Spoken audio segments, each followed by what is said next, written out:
Okay, so let's talk about mindfulness. I mean, you can't escape it, right? It's on our phones, it's in our offices. It's basically sold to us as the solution for a calmer, more focused life. But, and this is a big but, what if the way most of us are doing it is kind of missing the whole point? Now let's be clear. The question isn't, is mindfulness bad? Not at all. The real question is, have we put it on this giant pedestal that it was never supposed to be on? Is it possible we're misunderstanding what it's actually for? So let's dive into the hype for a second. Right now, mindfulness is basically marketed as this Swiss Army knife for your brain. You know, one single tool that's going to fix your anxiety, make you a rock star at work, and just generally make your life amazing. But, and this is where it gets really interesting, according to the contemplative scholar B. Alan Wallace, that whole popular view might be getting it completely wrong. He offers this really powerful clarification that could totally change how you think about mindfulness. Now, let's get one thing straight. This is not about trashing mindfulness or telling you to stop practicing. Absolutely not. It's about reframing it. It's about learning to see it not as the final destination, but as one super important tool in a much, much bigger toolkit for your mind. And this quote really gets to the heart of it. Wallace's point isn't a dismissal at all. It's a challenge. It's challenging the idea that mindfulness, all on its own, is actually enough to create deep, lasting, transformative change. So, from this point of view, what is mindfulness then? Well, think of it as a supporting faculty. Its job is just to notice stuff, thoughts, feelings, sensations, as they pop up and fade away. It's there to help you not get completely lost in distraction. But notice that key word, supporting. It's a helper, not the star of the show. So check out this shift in thinking. The common view, what we see everywhere, treats mindfulness as the end goal. But in Wallace's framework, nope, it's just a tool for the journey.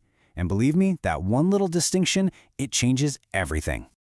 Okay, so why isn't mindfulness enough by itself? This gets us to a really crucial difference. The difference between just observing what's going on in your head and actually gaining insight from it. All right, here's the first big problem. You can actually be mindful even when your attention is all over the place. You know the feeling, right? You mindfully notice, oh, look, my mind is wandering. And a second later, you mindfully notice, yep, still wandering. You can do that all day without ever really steadying your focus. What this does is it creates this kind of vague, fuzzy awareness. But what it's missing is precision. Yeah, you're noticing things are happening, but you can't hold your focus on any one thing long enough to investigate it with any real depth. It's like trying to read a blurry sign from a distance. And this is where the practice can start to break down without you even noticing. So first, your mind drifts off or gets kind of sleepy, your attention is shot, but your mindfulness is still kind of there, noticing little bits and pieces. But here's the sneakiest part. You might have no idea that your ability to observe clearly has been totally compromised. Mindfulness, on its own, can't tell you if it's actually doing its job properly. And here's the second big limitation. Mindfulness is just descriptive. It tells you what is happening. It's like a reporter saying, I am feeling angry. But it can't, by itself, tell you why that anger is there, or how it's constructed, or what its real nature is. And here is the punchline. This is where it all leads. When you practice mindfulness in isolation, your practice stops being a deep investigation, and it just becomes a form of regulation. We stop exploring our minds, and we just start managing our moods. So, what does that look like in the real world? Oh, it looks pretty familiar, doesn't it? Stress management, performance enhancement, emotional regulation, all the things we hear about in those mindfulness apps. And look, those things are genuinely useful, but they are not the whole story, not even close. Because none of that stuff really challenges the deep-seated habits and assumptions that cause our suffering in the first place. It's all about coping with how things are, not fundamentally transforming yourself or your experience.